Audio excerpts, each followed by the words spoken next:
The immigration showdown continues to heat up on the Hill as the Senate now has blocked 4 different immigration bills today, including one backed by the Trump administration. And it looks like Congress is going to head back to the drawing board as that March 5th DACA deadline quickly approaches. The big question is, do they have enough time and perhaps political will to get it done? With me now, Katie Frates, Olympic Media Managing Editor and Daily Caller Editor, Bre Payton, a staff writer for the Federalist, and Gayle Trotter, attorney and contributor to The Hill. Katie, let me start with you.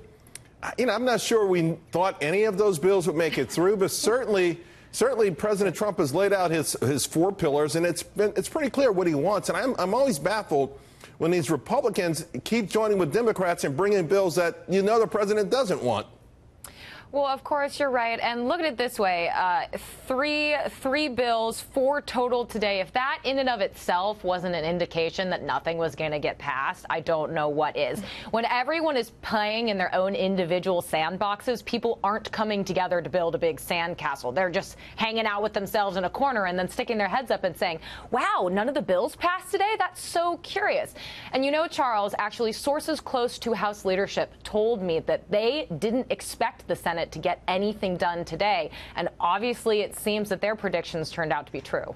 Bre, of course, the House has just been perpetually angry. Republicans in the House angry at their counterparts in the Senate because these things continue to happen over and over again, beginning with the failure to replace and repeal and replace Obamacare. But the clock is ticking on this. Yeah, certainly. And I think most of the blame lies on the Democrats. I mean, the president, as Katie said, the president has made it abundantly clear what he will sign and what he won't sign. And just the fact that Democrats are completely unwilling to compromise on any of those portions, or even are not even willing to talk about them, I mean, I think shows that they are not serious about immigration reform. I mean, Luis Gutierrez, a Democratic congressman, I think said it best when he said, the interests of Hispanic Democrats, when you hear from leadership, the answer is always mañana, mañana. And that's certainly always true. The Democrats are always telling Hispanic Americans, myself included, that our interests are going to be pushed off the back burner until tomorrow. And I really think that they're just using these dreamers in this case to exploit a point. I think it's very obvious that they're using them as pawns in this larger game of identity politics. Gayle, I tell you what, I agree. I think it's a dangerous game they're playing. I was shocked at the offer that President Trump put out there for them. There's no way in the world they expected it to be that generous. It takes up a lot of things that they want. And, of course, they're in a minority. They should be prepared to make some compromise. That's right, Charles. President Trump has moved to the reasonable middle on this immigration issue. And anyone who watched his statements during the presidential campaign would be surprised we are where we are. But yet we have Democrats in the Senate who will not take yes for an answer. Instead, they want to continue to have this be a partisan issue, an issue going forward, instead of having this bipartisan approach where we can finally move forward with an immigration policy that is supportive of national security, is concerned about the economy, and make sure that our border is secure.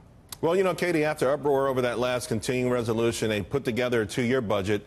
I don't know what happens if we get 2 and pass that March 5th deadline, but how do you foresee an eventual bill or eventual DACA solution coming about? Well, there has to be compromise. Even though Republicans have majorities right now, they're not going to be able to do this on their own. I don't think they can wrangle enough people, enough Republicans on their own side to get this done. So there's going to have to be compromise. But of course, President Trump has already offered compromise. The 1.8 million people, that was more than ever had been originally intended in the first place. The 4 pillars, it has to be a give and take. But if the Democrats are just going to sit back and cross their arms and say, we refuse to play ball on anything ever, then nothing will get done. Bre, you brought up the fact that the Democrats perhaps taking Hispanics for granted. That I believe that they've done that with a lot of groups for a long period of time. But now we're starting to see some cracks in the leadership part of this. Nancy Pelosi losing her grip, and perhaps it could be because of issues like this, right?